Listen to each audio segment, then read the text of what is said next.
दोस्तों आज के वीडियो में मैं आप लोगों के साथ में हरसिंगार या पारिजात के पौधे को शेयर करूंगी, क्योंकि गर्मियों के मौसम में अक्सर गमले में लगे हुए ये पौधे ख़राब हो जाते हैं। तो इन पौधों को ख़राब होने से हम किस तरीके से बचा सकते हैं, कौन सी ऑर्गेनिक फर्टिलाइज़र इनको देना होता है जिससे कि ये पौधे गर्मी में हेल्दी रहें और छोटे पौधे पर ढेरों फूल आने लगें, साथ ही साथ पौधा भी घना हो जाए। क्योंकि दोस्तों हरसिंगार के पौधे पर जुलाई आखिर या अगस्त के पहले हफ्ते से कलियाँ बनने लगती हैं और सितंबर अक्टूबर तक बराबर इस पौधे पर फ्लावरिंग होती है। तो चलिए वीडियो में आगे देखते हैं। नमस्कार दोस्तों, आप सभी का अपने चैनल पर एक बार फिर से स्वागत है। तो चलिए दोस्तों वीडियो की शुरुआत करती हूँ। तो दोस्तों जैसा कि सभी लोगों को पता है कि हरसिंगार या पारिजात के पौधे को रात की रानी के नाम से भी जाना जाता है और इसके फूल रात को खिलते हैं और सुबह होते होते नीचे गिर जाते हैं। दोस्तों इसके फूल काफ़ी पवित्र माने गए हैं, इसीलिए गिरे फूलों को भगवान पर चढ़ाया जाता है। इसके अलावा इसके फूलों में खुशबू भी काफ़ी अच्छी आती है। जिस जगह पर ये पौधे लगे हुए होते हैं उस जगह के एरिया को ये काफ़ी खुशनुमा बना देते हैं अपनी खुशबू की वजह से। इसके अलावा इनकी पत्तियों को भी कई तरीके की बीमारियों को ठीक करने में इस्तेमाल किया जाता है। तो वैसे तो दोस्तों ये ज़मीन में लगने वाला पौधा है, लेकिन आजकल लोग इसे अपने टेरेस गार्डन में गमलों में भी लगाकर काफ़ी अच्छी फ्लावरिंग लेते हैं। तो अगर आपने भी ये पौधा लगा रखा है अपने टेरेस गार्डन पर, तो उससे ढेरों फूल लेना चाहते हैं, तो उसके लिए कुछ ज़रूरी चीज़ों को आपको ध्यान में रखना होगा, जिससे कि आने वाले सीजन में आप अपने पारिजात के पौधे से ढेरों फूल ले सकें। तो दोस्तों किसी भी पौधे से अगर आप अच्छी फ्लावरिंग या फ्रूटिंग लेना चाहते हैं तो सबसे पहले उस पौधे के नेचर को आपको समझना होगा,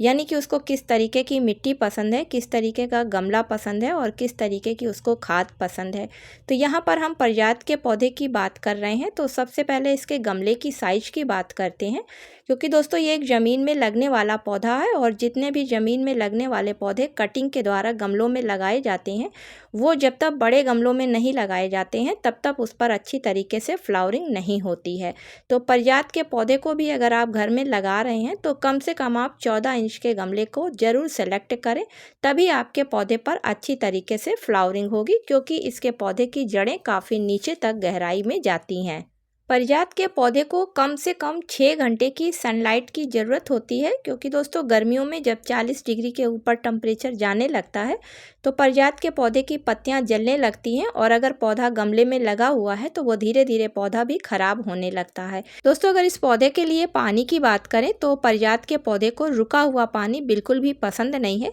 इसलिए जिस भी गमले में ये पौधा लगा हुआ होता है उसका ड्रेनेज होल हमेशा साफ़ रखा जाता है, क्योंकि अगर पानी रुक जाता है तो इसकी जड़ें खराब हो जाती हैं। तो गर्मियों में इसको रोज़ पानी देना चाहिए, लेकिन सर्दी का मौसम आते ही इसको पानी बहुत कम कर देना चाहिए। जब इसके ऊपर से 1-2 इंच मिट्टी सूख जाए तभी इस पौधे को पानी देना चाहिए। दोस्तों इस पौधे की रिपोर्टिंग की बात करें तो नर्सरी से लाने के बाद में इसको हर 2 साल पे एक बार रिपोर्ट करना चाहिए। ऐसा कर देने से पौधे की ग्रोथ काफ़ी अच्छी होती है और पौधे पर फ्लावरिंग अधिक मात्रा में होती है। चलिए दोस्तों देखते हैं कि अब हमें अपने पारिजात के पौधे को कौन कौन सी फर्टिलाइज़र देनी है, जिससे गर्मी के मौसम में हमारा पौधा स्वस्थ रहे, हरा भरा रहे और जैसे ही फ्लावरिंग सीजन स्टार्ट हो तो इस पर बड्स बननी स्टार्ट हो जाएं। तो सबसे पहले आपको कुछ ज़रूरी काम पौधे पर करने होंगे। तो आप पौधे पर जो भी सूखी पत्तियां हैं या जो ख़राब सूखी डालियां हैं उन सभी को पौधे पर से हटा दीजिए, जिससे कि पौधा अपने आप को हल्का महसूस करे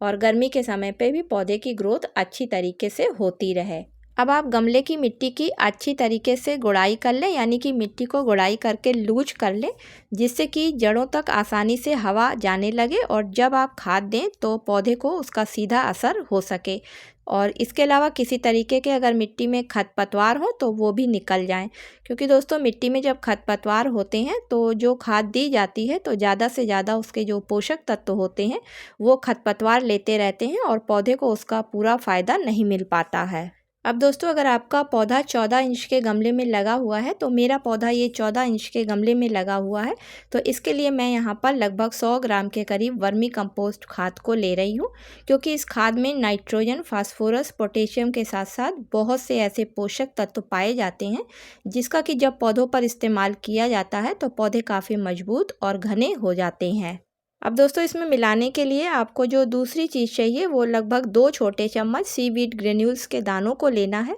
तो ये एक ऑर्गेनिक फर्टिलाइज़र है और इसमें माइक्रो और मैक्रो दोनों ही तरीके के न्यूट्रिएंट्स पाए जाते हैं, जो कि किसी भी फर्टिलाइज़र में एक साथ इतने सारे माइक्रो न्यूट्रिएंट्स नहीं होते हैं। तो दोस्तों इसका जब पौधों पर इस्तेमाल किया जाता है तो पौधे को सारे माइक्रो न्यूट्रिएंट्स एक बार मिल जाते हैं और वो पौधा अच्छी तरीके से ग्रोथ करता रहता है, साथ में हरा भरा भी बना रहता है। अब इसमें अगली चीज़ मिलाने के लिए आप एक मीडियम साइज की एलोवेरा की साफ़ पत्ती को ले लें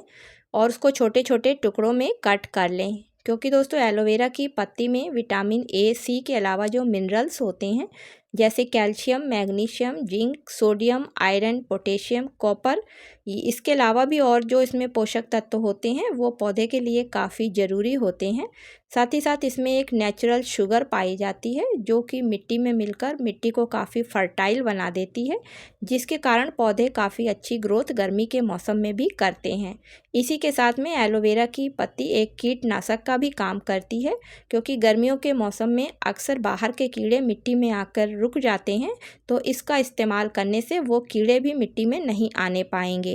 अब तीनों चीज़ों को आपस में मिला लीजिए और गमले की लगभग 2 इंच मिट्टी की गुड़ाई कर इस खाद को सभी डालने के बाद में ऊपर से मिट्टी से कवर कर दें और अच्छी तरीके से दोस्तों पानी डाल दें। इसके बाद आप पौधे को सुबह की 3 से 4 घंटे की धूप दिखाने के बाद में कहीं सेमी शेड एरिया में उठाकर रख दें, क्योंकि अब टेम्परेचर काफ़ी बढ़ने लगा है और ऐसे टेम्परेचर पर इसको रखने से इसकी पत्तियाँ जलने लगेंगी, जिसकी वजह से पौधा अपनी ग्रोथ को आगे स्टार्ट नहीं कर पाएगा। दोस्तों इस तरीके से गर्मी के मौसम में भी आपका पौधा ख़राब होने से बच जाएगा और काफ़ी हरा भरा रहेगा, और जैसे ही सीज़न स्टार्ट होएगा तो आपके पौधे पर कलियां बननी स्टार्ट हो जाएंगी। उम्मीद है कि वीडियो आप लोगों को पसंद आया होगा। दोस्तों पसंद आया हो तो इसे लाइक और शेयर करिएगा। मिलती हूँ किसी अगले वीडियो में किसी नई जानकारी के साथ में, तब तक के लिए दोस्तों हैप्पी गार्डनिंग।